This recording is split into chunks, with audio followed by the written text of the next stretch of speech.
Today we continue on with my thoughts on a Kingdom Hall meeting that I watched on Zoom last year. We'll pick up at paragraph 11. What is said in this small paragraph, on a purely surface level, sounds fine. If it were just about what the Bible teaches, then I could agree with them.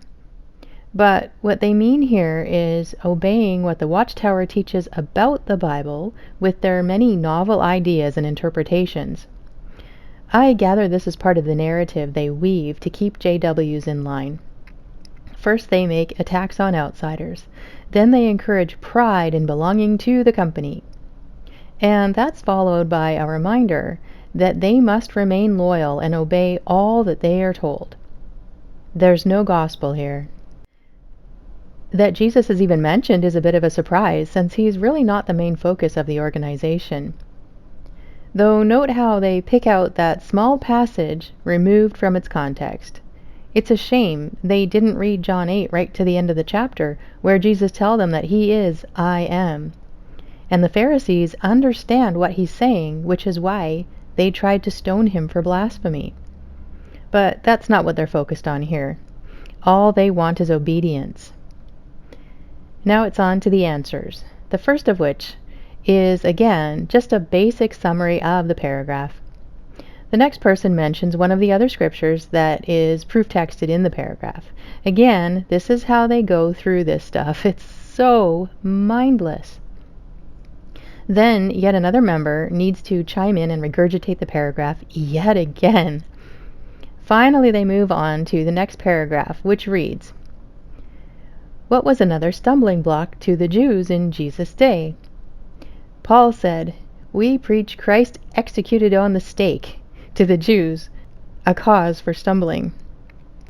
Why were there many Jews disturbed by the way Jesus died? To them, Jesus' death on a stake made him appear to be a criminal and a sinner, not the Messiah." First off, it's interesting that they have to use the term executed on a stake instead of crucified. The Greek word stauros can mean stake or cross. But they have to go out of their way to add in a paraphrase that's not there, lest anyone start believing that Jesus died on a cross. This is such a huge issue for them, though it's really straining at gnats, isn't it? In the article, they even have an illustration of their Jesus carrying the stake. Of course, in reality, the Romans didn't try to have him drag a huge stake. No one man could have done that, let alone one who had been so badly tortured first. What they in fact did at the time was to have prisoners carry the crossbeam up to the stake to be hung there. Thomas also makes it clear that there had to be a crossbeam when he talks about the nails, plural, in his hands. But really, it's only JWs that make such a big thing about this. I remember a few months ago hearing about a prominent, solid Christian teacher, real Christian teacher, who back in the 1980s also thought perhaps Jesus died on a stake. And you know what? No one really cared either way, because it's such a very tiny issue that has zero impact on doctrine. Yet for JWs, if you believe it was a cross, you are part of Babylon the Great. The reason they claim the Jews were disturbed by how Christ dies is also a little lacking.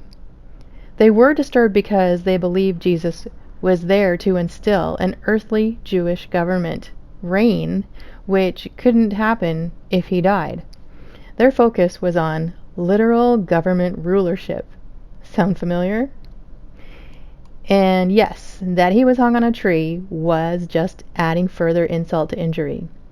They had high hopes that he was the promised Messiah, which of course he was, but they still hadn't recognized the scriptures that clearly told of what would happen, including that he would suffer and die, and they did get that part right.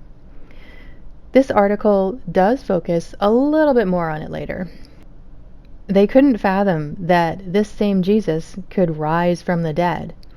And the JWs can't fathom it either, instead opting for the Gnostic idea that he only returned as a spirit, taking on a temporary fake body to convince them that it was him. Anyway, on to the answers. The first person again just basically says what the paragraph says. Obviously, this is just what they do generally. It's nowhere near as fascinating as early on with all the clergy talk. The next person basically said the same thing. Then, of course, it's on to marvel at the graphic of their white Jesus hauling the stake. I noticed that the picture of the stake was way too small to hang a person on. If they had painted it closer to the actual size, it would have showed how ridiculous the idea is that he was hauling the stake and not the crossbeam. At this point, the elder asks again what sounds they think they would have been hearing during this event based on what they see in the picture. Is this a common question they ask about Watchtower graphics? So then a couple of people give their speculations about what sounds come to mind for them. Next is on to paragraph 13, most of which I can agree with, though the way they present their commentary is a bit weird with the phrase, Jews who were stumbled. They really seem to like that word stumbled, and they use it a lot. This got interesting again at the first answer to the question about what did those who stumbled at Jesus fail to recognize. The first guy to answer uses the term kangaroo court to describe the trial, which is a fair use of that term. But then he goes into a bit of a diatribe about how JWs essentially suffer the same thing today, with court cases being politically motivated against them. I did not expect to hear that. Is it maybe because there are so many child sex abuse trials against JWs around the world these days? Is there an effort within the org to get JWs to ignore the trials and instead believe that they're basically fake charges against innocent JW men? If so, I wonder why the Watchtower bothers paying out so many millions of dollars to settle with these people. The rest of the answers from members here were pretty generic and basically things I could agree with, regarding the people in Jesus' day anyway.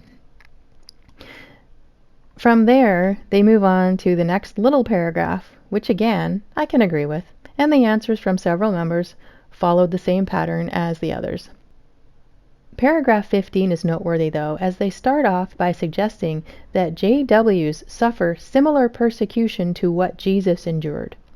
And then they share several examples. Wow. Of course, much of what they say in these examples are largely twisted tales of what really happened. The book 30 Years a Watchtower Slave sheds some light on these examples in both the US and Germany.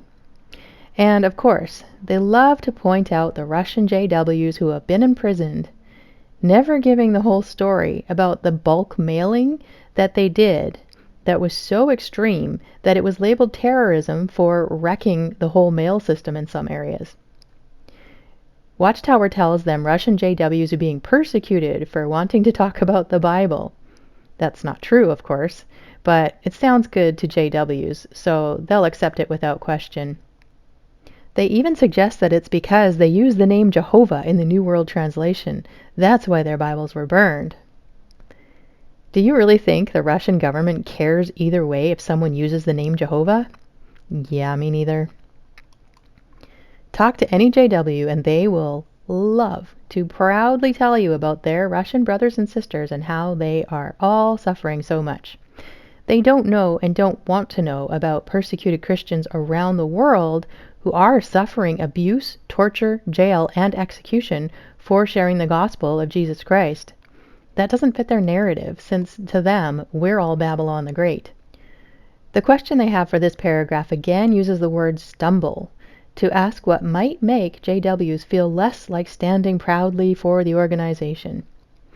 The first person summarizes the part of the paragraph about Russian JWs. The second person, with a rather snarky tone, suggests that people look down on JWs as destroying families by not celebrating birthdays and holidays. The next guy summarizes the article's claims about JWs around the world and finishes with a reminder that Satan is the ruler of this system. Then on to paragraph 16, which basically tells JWs to avoid what they call opposers and to believe that everything they say is lies about them. Opposers are basically anyone who talks about the many failed prophecies and false and ever-changing teachings of the Watchtower. So I can see how wording the paragraph the way they did here helps to inoculate JWs against hearing any actual truth about the organization. It's like telling them that they should just put their fingers in their ears and sing la la la la la whenever they encounter anyone who challenges the Watchtower in any way, telling themselves that this person must be saying things from Satan. This sort of thing is actually why it's so hard to have deep, meaningful discussion with Jehovah's Witnesses. Then they cite and read 1 John 4 verse 1, which is yet another proof text taken completely out of context. Note how they again incorrectly paraphrase this verse in the New World Translation. The word there is spirit, even in their Kingdom Interlinear, not inspired statements. You can hear how they use this to again run away from and stand against so-called opposers. And also the first JW's answers to this paragraph's question. Be sure to test the facts by looking to the organization if anyone shares anything negative with them about it. So, if someone tells you something you don't like, run to the website and look up stuff to keep you from really thinking about it for yourself. And the next person to answer reminds them what the paragraph says about opposers being from Satan who doesn't want anyone to worship Jehovah. The next person to answer gets more into how evil Satan is and how all he really does is accuse JWs because they are so loyal to the org. So that's something they can be proud of.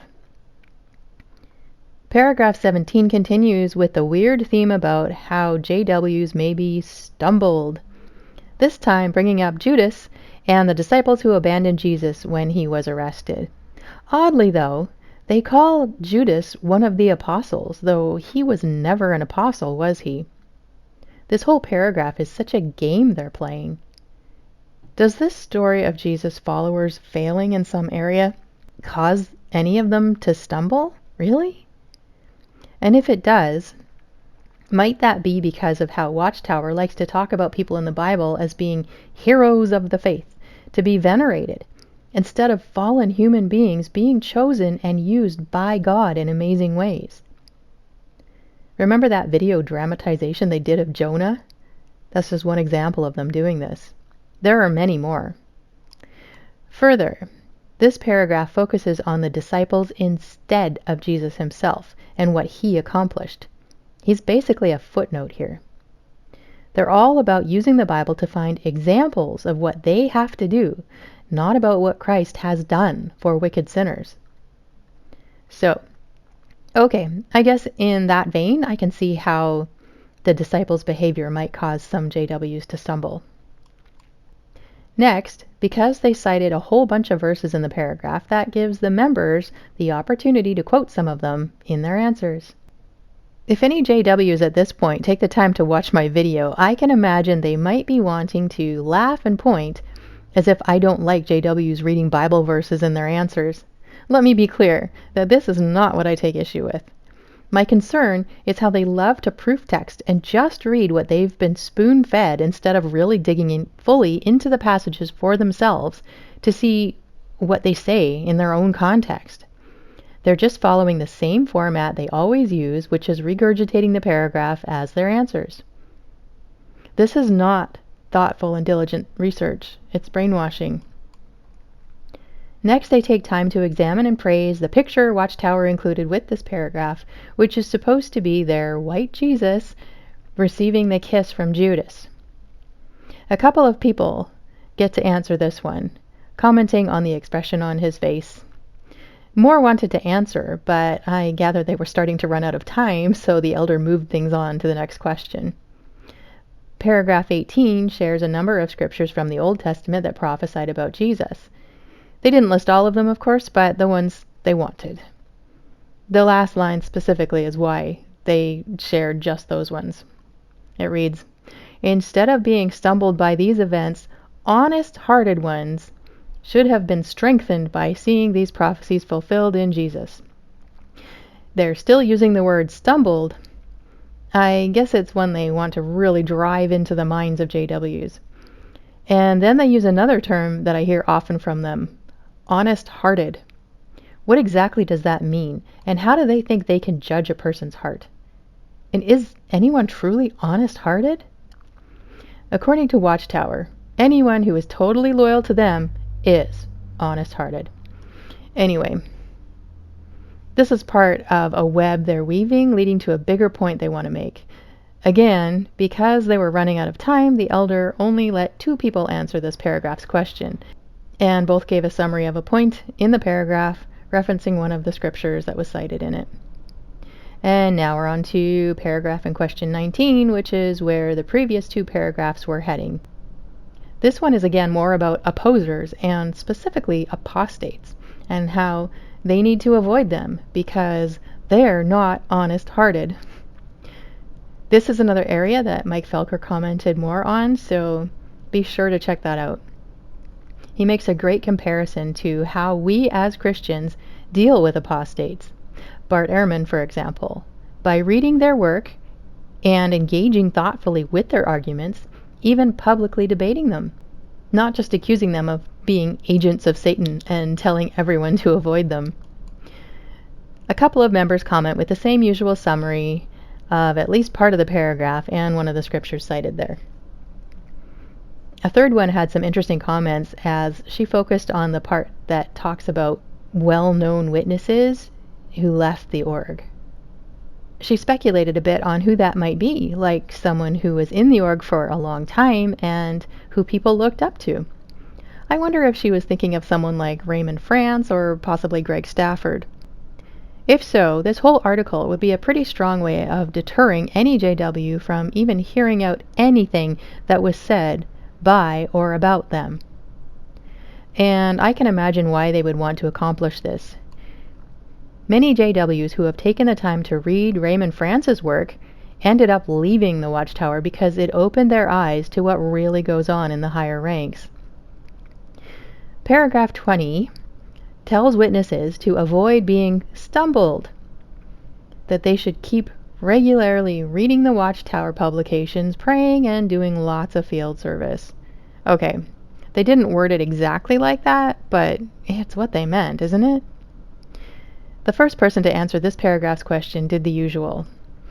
The second person responding decided to give an example of a regional conference that he attended years ago, where a group of ex-JWs showed up to protest.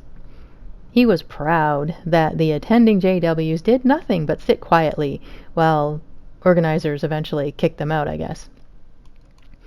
Clearly, whatever they said that day did not get through to this guy, but I hope maybe it did help others there to start waking up.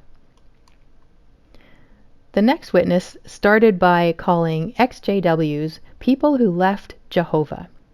It's so interesting how to them, the Watchtower, Jehovah's organization or mouthpiece on earth, is the same as Jehovah. The final paragraph basically tries to paint JWs as the only ones who haven't been stumbled. Yes, they use that word again. And the only ones who accept Jesus. Of course, what they really mean is Michael the Archangel, right?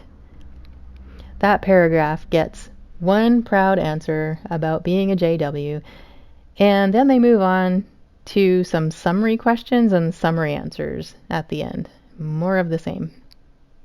Then they sing song number 124 about themselves and how their loyalty earns them favor with Jehovah. From there, they had some JW missionaries zooming from another country to speak to the congregation for, I don't know, another 10 minutes or so, followed by some Q&A and then some, general chit-chat. They were trying to share some great mission news, but this was in the middle of 2021, so they were still totally locked down and only using phone and letter writing for their field service. So they mostly shared what they had been doing prior to the lockdowns, which is understandable because anything at that time would have been pretty boring and maybe even a little depressing.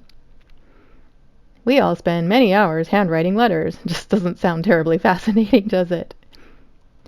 Then they were sure to share their fear of the virus and how everyone should be sheltering in place and all of that. Now, I know non-JWs who are still that afraid, but it's especially common for JWs as the Watchtower has borrowed government and mainstream media's same fear tactics to control their people. And it's working even now. But that's another whole discussion anyway. I hope my thoughts were helpful. This whole meeting was really interesting to me as I could see the brainwashing in practice right before my eyes. I still haven't actually been to a Kingdom Hall, but who knows? Maybe one day I'll check one out. If I went to the closest one to me, I'm not sure if I'd get love-bombed or avoided as an opposer. Well, thank you for watching, and God bless.